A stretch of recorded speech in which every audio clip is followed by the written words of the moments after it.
Ouh là là, il est dans le coin. J'ai une séquence à vous proposer. Nous allons aller en zone mixte, comme on dit dans le jargon, la zone d'interview entre journalistes et participants et acteurs. Cristiano Ronaldo. Le fond, c'est qu'une Coupe du Monde, actuellement, elle est, on va dire, drivée et marquée par les buteurs de légende, les grands buteurs qui marquent et qui ont marqué l'histoire des clubs et notamment du Ballon d'Or. Ils sont en super forme. On part sur ce climat-là. Ronaldo a marqué un doublé, donc tout va bien. Ah, pas tellement. Regardez cet échange. Ayer Lionel Messi marcó 2 goles, Mbappé, no, Haaland, y tú sigues demostrando que eres... Posso fazer aqui a pergunta, Cris? Depende da pergunta, senão eu não te respondo. Essa é boa essa. Essa é uma Copa de estrelas, ao contrário de outras. Apareceram o Messi, apareceram o Mbappé, apareceram o Haaland. E como você disse, estava faltando o Cristiano. Hoje o Cristiano mostrou que chegou, que veio. Portugal e Cristiano chegaram hoje. Eu chego sempre. Mais cedo ou mais tarde, eu estou lá. Por isso, é continuar o meu trabalho. Eu acredito muito naquilo que faço. Acredito muito que quem trabalha, Deus ajuda. A minha carreira foi sempre assim. Não ia mudar nada. E estou muito feliz, porque para mim o principal é a equipa, estar unido com eles, estar unidos com as nossas famílias, que isso sabemos que podemos controlar. Tudo o resto que vem de fora não podemos controlar, porque sabemos que quando não jogamos bem ou não ganhamos, somos sempre atacados, principalmente eu, mas já, como disse anteriormente, já estou acostumado e sigo o barco. Cristiano, te conviertes... Ouais, Cristiano, c'est trop tard, il est pas. 41 ans, c'est extraordinaire. La rage qu'il a. Il a la rage, hein. Ah, la rage tout le temps. Quand il marque, c'est l'Ouzbékistan en face, tu as l'impression qu'il vient d'inscrire le but de la victoire en Coupe du Monde. Il a une rage, une détermination, c'est hallucinant quand même. Et le Nicolas Villas, vous connaissez bien la... Non, mais tout le monde peut parler, mais vous connaissez bien la psychologie de Ronaldo. Est-ce que le gars marche au conflit et ça vient d'où, ça? Non, mais j'ai l'impression qu'il a besoin d'avoir un... Non, mais là, la semaine est très particulière. C'est-à-dire qu'elle a vraiment été marquée alors, par toutes les polémiques à la con là, sur les sorties de Jean Neves et Francisco Conceição en conf de presse qui ont été totalement déformées, reprises sur les réseaux sociaux, complètement dénaturées, de joueurs qui encensent leur capitaine. Et finalement, par les fans de Ronaldo? Alors, je ne sais pas qui c'est, mais en tout cas, mais ça a fait pas mal de bruit. Et d'ailleurs, et Roberto Martinez, le sélectionneur, et tous les joueurs qui sont passés en conférence de presse cette semaine, Ruben Dias, Diogo Dalot, et Cristiano Ronaldo l'a dit aussi ce soir, le mot rage est souvent revenu. C'est-à-dire que Roberto Martinez a dit, cette semaine, les joueurs avaient la rage, ce qui s'est passé était profondément injuste. Il y a eu des explications avec une certaine presse au Portugal aussi, parce qu'en gros, on leur disait, ils ont un hôtel qui est en bord de mer. Et on leur a reproché le fait de passer trop de temps à la plage plutôt que de préparer les matchs, en gros. Et ils ont dit, vous préférez quoi, qu'on soit devant nos écrans à scroller toute la journée ou à regarder des films ou jouer à la PlayStation. On vit en groupe, il faut mieux etc. aller à la pêche. Non, ils n'en avaient pas. Mais là, en l'occurrence, il y a eu ça. Et c'est vrai que là, le contexte, et lui-même l'a dit d'ailleurs, Ronaldo, en interview ce soir, la semaine a été très difficile. C'est rare que Ronaldo dise ça, ou à 41 ans, tout glisse sur lui. On sent qu'il a été touché quand même. Après, qu'il fonctionne à la critique, la phrase qu'il dit à la fin, moi j'ai l'habitude de ça, il l'avait déjà dit avant, ça contribue également. Il le dit, j'ai l'habitude. Mais en revanche, il y a quand même un truc... On n'a pas l'impression que ça coule. Non, il y a un truc qu'il a saoulé, je pense, et je peux un peu l'entendre, c'est que ce sera sa dernière Coupe du Monde, ça va être la dernière Coupe du Monde de Messi, et à chaque fois que l'un des deux fait un truc, à chaque fois, les gens, on va parler de l'autre. À un moment, c'est... Ok, on s'est tiré vers le haut l'un et l'autre. Là, Messi fait sa Coupe du Monde. Sur qui ça glisse plus facilement. Non, mais parce qu'il y en a peut-être. Et puis il y en a peut-être un des deux pour qui ça a mieux débuté aussi au niveau de cette Coupe du Monde, qui a déjà été champion du monde. Il y en a un qui n'a pas gagné la Coupe du Monde. Voilà, et ça contribue aussi. Et si tu veux, il y a un truc, c'est. Je pense que ça l'a saoulé qu'on aille le chercher sur ce terrain-là. Lui, il a envie de kiffer son doublé sur ce match-là. C'est pas non plus des questions. Non, mais parce que ça fait 4 ou 5 fois qu'on lui pose. Après, tu as oublié de payer tes impôts. Est-ce que tu es dans les. C'est vrai que c'est une bonne question pour le prochain match.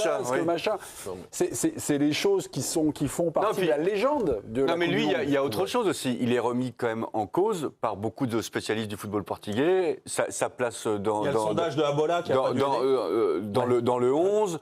Avec cette question, est-ce que le Portugal ne serait pas meilleur sans lui?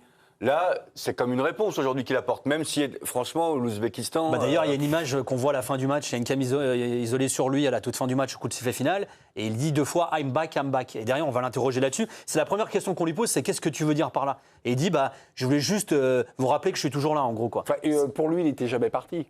Non, il y a un peu de ça aussi. D'ailleurs, alors, il restait quand même sur 10 matchs sans marquer en phase finale d'Euro. Et Pierre nous l'a glissé tout à l'heure. Voilà, il y avait cette stat qui le pesait aussi. Donc forcément, il y a une forme de soulagement, mais on l'a même senti chez ses coéquipiers finalement. C'est plus soulagement, parce que s'il dit « I'm back », c'est qu'il est conscient qu'il n'était pas là. Quoi. Non. Ouais, après lui il dit je reviens toujours, c'est ça, c'est ce qu'il dit là dans l'interview d'ailleurs.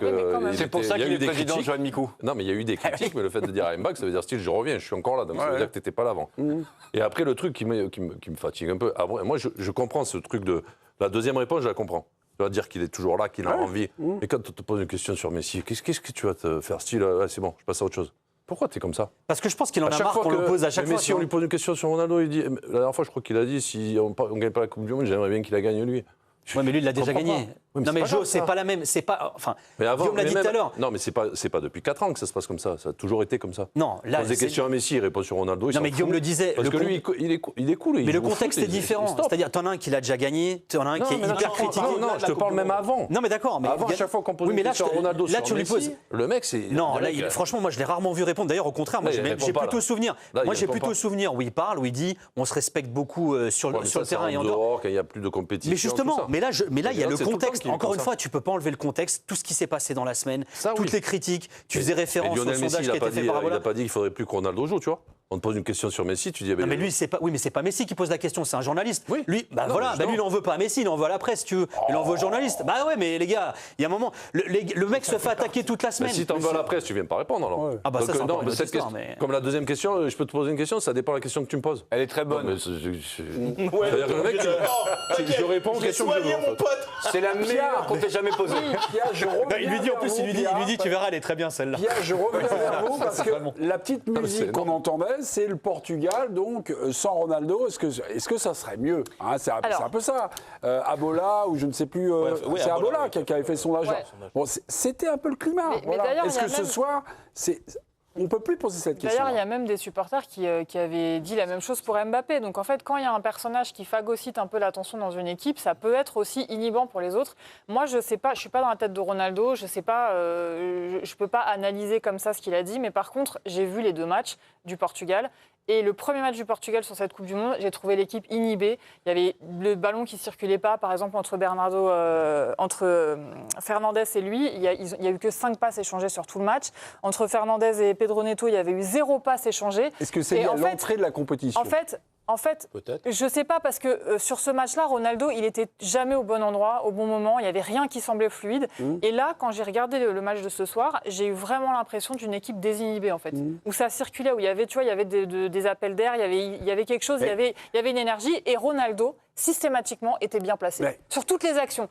Parfois, il lui manquait juste 5 cm pour marquer le but. Mais franchement, je pense que n'importe quel joueur au monde aurait été bien placé aujourd'hui contre l'Ouzbékistan. Pourquoi ? Non, le premier but, il fait vraiment. Je suis d'accord avec toi, ça va lui faire le plus grand bien. Tu as quand même senti que c'était pas la même chose entre les joueurs, entre eux, ça circulait beaucoup. Par rapport au premier match, il y avait quand même plus de connexion avec tout le monde et en même temps, il y avait plus de centres aussi, tu vois. Ouais, puis il y a des choix quand même. Tu choisis des Silva qui est pas là, il y a des choix. Si tu joues avec Ronaldo, tu choisis des joueurs quand même qui vont t'amener des ballons dans la surface.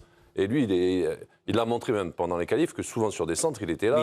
Il fait le bon appel, il sent que le ballon arrive. Donc ça, si tu le fais jouer, il faut. Bon, après, c'est l'Ouzbékistan, toute proportion gardée. Mais je trouve qu'il y avait des appels qui ressemblaient à ce qu'il faisait avant. Dans le débat qu'on a eu sur cette petite musique-là, est-ce que le Portugal peut mieux jouer, on serait plus fort sans Ronaldo ? On s'est quand même dit à peu près tous, bon je vais le citer, c'est Harry Blanc qui dit « je crois que la roue commence à toucher le garde-boue pour Cristiano », avec un petit rire de... Mais on se disait quand même que Ronaldo, même si c'est plus Cristiano il y a 10 ans, il y a quelques années, ça reste quand même un buteur, un joueur de surface remarquable. Oui, mais donc il de l'alimenter, à mon avis, ça... En fait, je me dis cette semaine, il y a peut-être eu quand même aussi en interne, je ne sais pas, tu vas nous dire aussi Nicolas, mais il y a peut-être eu quand même un abcès crevé au sein de l'équipe en fait. Parce que quand João Neves, il dit non mais en fait, il n'y a pas que lui dans l'équipe, nous aussi on joue au foot et nous aussi on a le droit de... Mais non, c'est pas du tout ce que dit Neves. Non, mais Neves dit pas du tout ça, Pierre. Il désamorce un truc, Neves en fait. Il désamorce cette espèce d'impression même dans la presse, etc., que tout le monde parle tout le temps de Ronaldo, tout est tout le temps focalisé sur Ronaldo. Et Neves, il dit juste, non mais en fait c'est juste un joueur de l'équipe. Ouais, ça ok.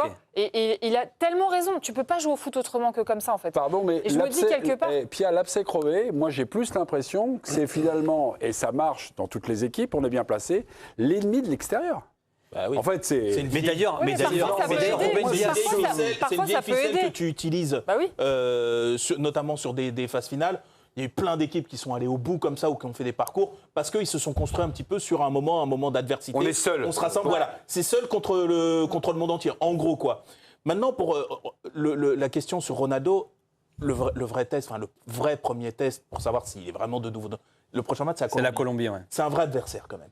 Parce que l'Ouzbékistan, je pense que c'est ce que j'ai vu quasiment de plus faible depuis le début de la compétition. Et c'est pas retirer quoi que ce soit à la victoire du Portugal. Les supporters portugais auront apprécié cette rencontre. Mais c'est un fait. Ils connaissent le foot aussi, les supporters portugais. L'Irak, ça doit pas être très loin dedans. Donc non, l'Irak, non, je suis pas d'accord. Quoi, l'Irak, c'est beaucoup plus fort que l'Ouzbékistan? Bah oui, bon, il y a match. Sur leur premier match. Mais juste un truc, parce que, par rapport à ce que tu disais sur le... En réalité, tu vois, je lisais un édito ce matin dans Abola, justement, de Rui Pedro Soares, qui est un ancien président de Belenenses, de Bessade. Et il disait un truc qui était plutôt juste, c'est-à-dire qu'il disait, en gros, les Portugais, il n'y a pas vraiment de débat chez les Portugais à savoir si Ronaldo doit jouer ou pas, il doit être dans l'équipe ou pas. La question, elle se pose du où est-ce qu'il joue et combien de temps il joue. En fait, la vraie question, elle est là. Et je vais même te dire, sur le match de ce soir, par exemple... Il a trop joué. Et Roberto Martinez dit, oui, mais il sort d'une saison pleine, il n'a jamais été blessé, à part au mois de mars, il est frais physiquement. Mais gars, tout le stade a scandé son nom. Fais-lui même un kiff si vraiment tu l'aimes, Ronaldo. À un quart d'heure de la fin, teste-nous un truc, mets-nous Gonzalo Ramos à son vrai poste, au lieu de le mettre en numéro 10, qui joue pas. Roberto Martinez, là, ça va être biaisé. Ils vont peut-être être liés tous les deux. Mais ça, on ne sait pas encore. Ça, on verra s'il va vraiment aller à Al Nasser, etc.